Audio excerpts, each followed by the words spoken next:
This week I'm driving the 2021 Kia Sorento. For 2021, the new Sorento have been redesigned completely, as you can notice. Really like this design. We've got a nice pattern in the grille, black grille here. Got some really cool headlights. These remind me of like really expensive models. We got also this signature light here. It's gonna light up. Really good looking. On the side, this one's a S6 model, so we've got the big 20 inches gloss black wheel, sporty kind of look. Again, on the side, there's no chrome, so it looks more sport. It looks younger also. I really like that, you know, that little trim around the windows. It's kind of like a dark charcoal. I really dig that. And on the back, as you can notice, those tail lights remind me of the Mustang Mach-E. Even this week, someone thought it was a Mustang Mach-E because of the tail lights. And we have some big lettering here saying it's a Sorento, so everyone can notice you're driving a Sorento. Trunk-wise, behind the last row, and this SUV is a 3-row SUV. It's not really big for having 3 rows, so you don't have a lot of space behind that last row. But once you put down those seats, you become having a decent amount of space, decent amount of cargo. But we have a surprise in the second row. Let me show you that. If we step in the back, we have a surprise. We've got some captain chair here that really raise up, you know, the look, the luxury of this small SUV. It's a surprise for me. Also, it's practical for kids to have access to the last row.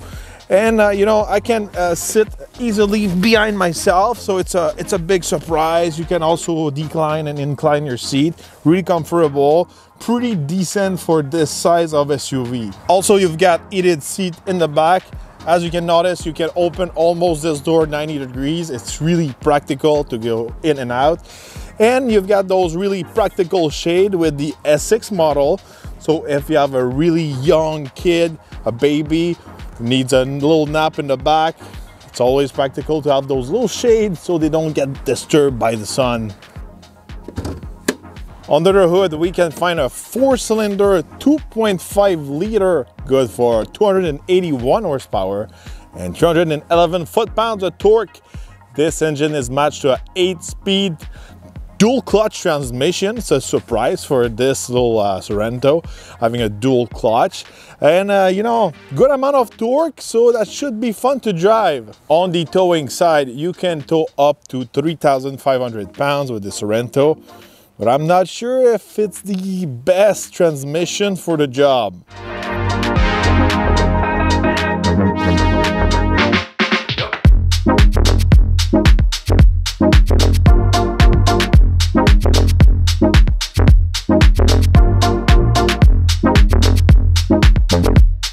All right, on the road with the Sorento, you know, first of all, it feels more like a sport SUV than the typical SUV.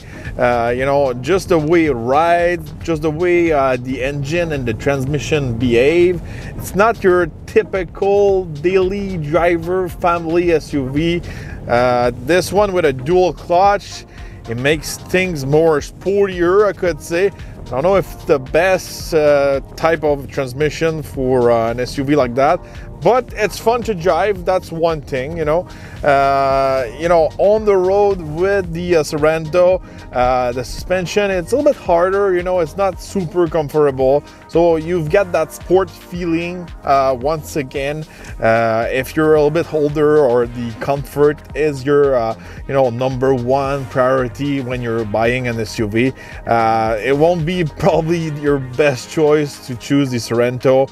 And if you like a more dynamic kind of driving, sportier attitude, you're gonna be a little bit more satisfied with this one, especially this new version compared to the boring old version of the Sorento.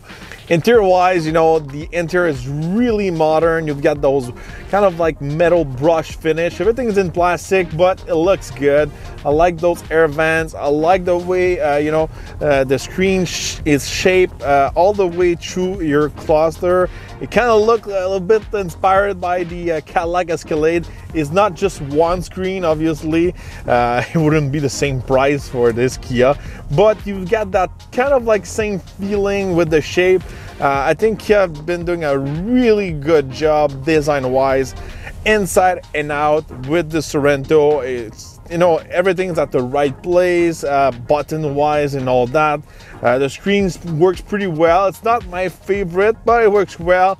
Really important thing, you still have like real buttons to you know, use your climate and all that. Your heated and cool seats. You got also heated seats in the back. This Sorento is really well equipped for the price.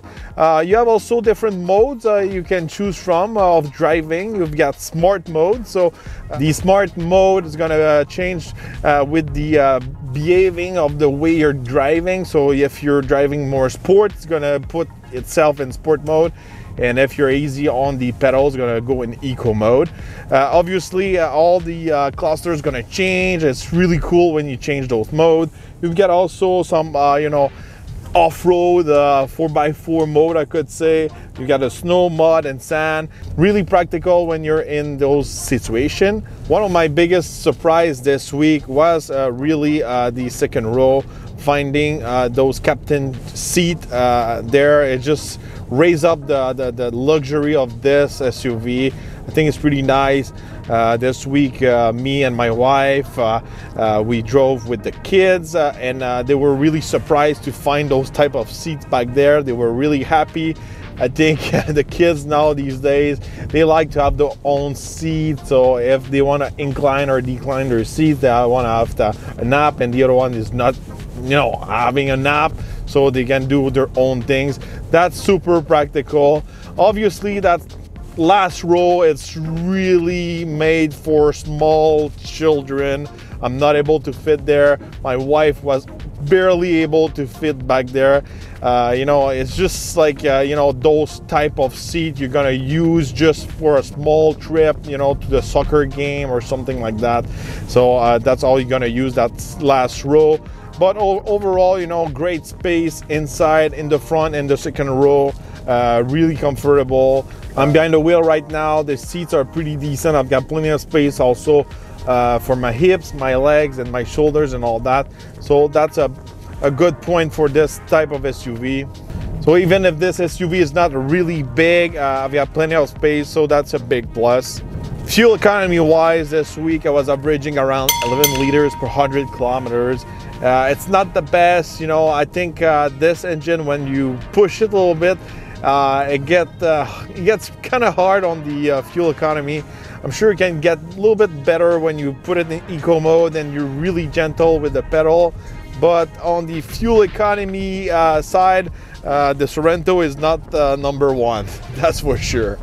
Price-wise, the Sorento starts just under 36,000 Canadian, and the model I'm driving this week is the SX model, really well equipped, just under 50,000. So for you know, just under 50,000, this thing is really well equipped. Heated seats in the back, you've got curtains and all that. You've got all the gadgets. You even have like a passenger talk, just like you get in the minivan. So if you wanna, you know, talk to the rear passenger and you don't want to scream, you can use that. A lot of gadgets, a lot of cool things inside of this Sorento. A lot of driving aids and all that. You even have paddle shifters to shift the gears of your dual clutch transmission. So, you know, for the price, you know, you get a lot of things. All right, now let's test the acceleration.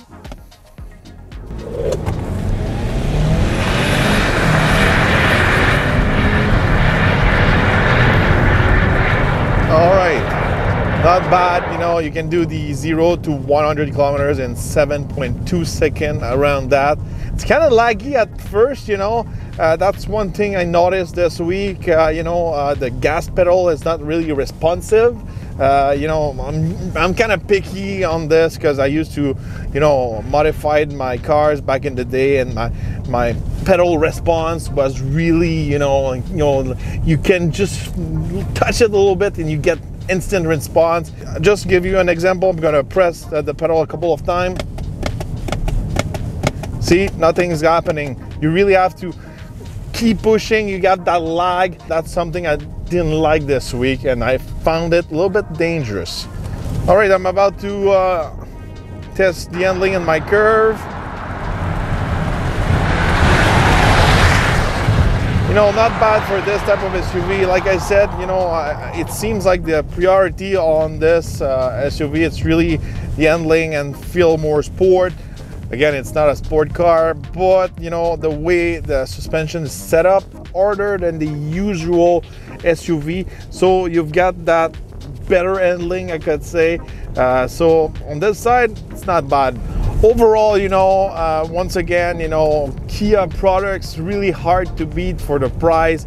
We got tons of equipment, ton of technology, and now with this new Sorento, you've got ton of design and good looking design inside and out.